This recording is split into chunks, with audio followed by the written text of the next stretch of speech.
Garuda Pancasila. Ya, tak asing lagi bagi warga negara Indonesia dengan kata itu. Garuda Pancasila memiliki 5 sila yang membuat negara Indonesia itu berdiri dengan kokohnya. Yang pertama di sana ada satu ketuhanan yang Maha Esa,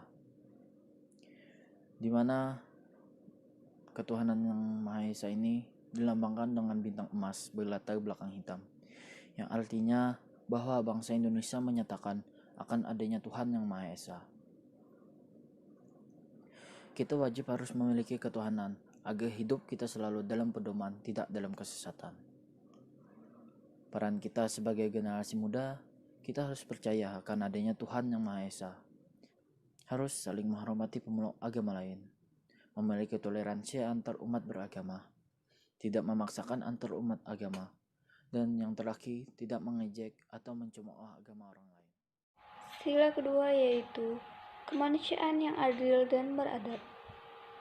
Sila kedua ini mewakili menjunjung tinggi kesetaraan hak dan kewajiban manusia yang membutuhkan kepekaan terhadap situasi lingkungan sekitar dengan menerapkan sikap empati yang tinggi. Penerapan Pancasila, kemanusiaan yang adil dan beradab, bisakah melakukan melalui hal-hal berikut: menghargai perbedaan di tengah masyarakat yang terdiri banyak suku, agama, ras, dan adat istiadat. Sila yang ketiga yang berbunyi Persatuan Indonesia dengan lambang pohon beringin. Arti dari Persatuan Indonesia adalah sebagai masyarakat Indonesia kita harus menjadi satu. Satu yang dimaksud dalam sila ketiga ini adalah utuh dan tidak terpecah-pecah. Sedangkan bersatu artinya satu cara supaya Indonesia menjadi bangsa yang kuat. Indonesia dikenal dengan beragam suku, ras, dan budaya. Namun kita harus tetap bersatu dalam meraih cita-cita negara, karena dengan bersatu kita bisa memenuhi tujuan Indonesia untuk melindungi seluruh masyarakat dari perperangan dan perpecahan. Halo, di sini saya akan menjelaskan tentang sila keempat Pancasila, yaitu kerakyatan yang dipimpin oleh hikmat kebijaksanaan dalam permusyawaratan dan perwakilan yang berlambangkan dengan kepala banteng. Poin pertama yang akan saya jelaskan adalah tantangan dari menghadapi sila keempat Pancasila ini, yaitu adanya tindakan semena-mena dari mereka yang merasa posisi kedudukannya lebih tinggi daripada yang lainnya. Yang kedua, adanya tindakan yang merendahkan orang lain, berlaku tidak adil, tidak jujur, berbuat curang, dan masih suka menipu sesamanya.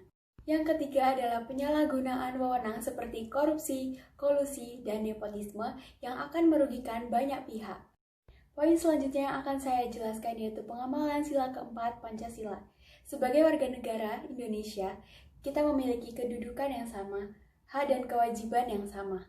Selanjutnya, tidak boleh memaksakan kehendak orang lain, mengutamakan musyawarah dalam mengambil keputusan bersama.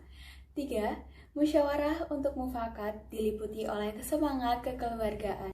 Selanjutnya, menghormati dan menjunjung tinggi setiap keputusan yang dicapai sebagai hasil musyawarah. Selanjutnya, yang terakhir, mementingkan keputusan bersama di atas keputusan pribadi dan golongan. Poin selanjutnya, peran mahasiswa atau generasi muda dalam mewujudkan sila keempat Pancasila. Yang pertama, membekali diri dengan pendidikan yang berlandaskan Pancasila. Yang kedua, memperkuat jati diri sebagai seorang warga negara. Yang ketiga, penguatan nilai etik dan nasionalisme generasi muda. Selanjutnya, keikutsertaan generasi muda atau mahasiswa dalam organisasi kampus atau organisasi lainnya dapat mengembangkan pengetahuan di bidang moralitas dan sosial.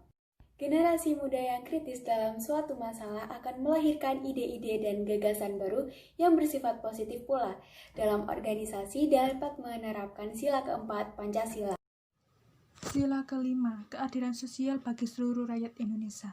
Keadilan sosial berarti keadilan yang berlaku dalam masyarakat di segala bidang kehidupan, baik material maupun spiritual. Seluruh rakyat Indonesia berarti untuk setiap orang yang menjadi rakyat Indonesia, baik yang berdiam di kawasan Republik Indonesia maupun warga negara Indonesia yang ada di luar negeri. Cara mempertahankan dalam sila kelima yaitu dengan cara bersikap adil, kemudian saling tolong-menolong, dan menjaga keseimbangan hak dan kewajiban. Peran generasi muda dalam mewujudkan sila kelima: 1. Menghormati hak orang lain. 2. Suka bekerja keras. 3. Memberi pertolongan kepada orang lain agar dapat berdiri sendiri. 4. Suka menghargai hasil karya orang lain yang bermanfaat bagi kemajuan dan kesejahteraan bersama. 5. Suka melakukan kegiatan dalam rangka mewujudkan kemajuan yang merata dan berkeadilan sosial.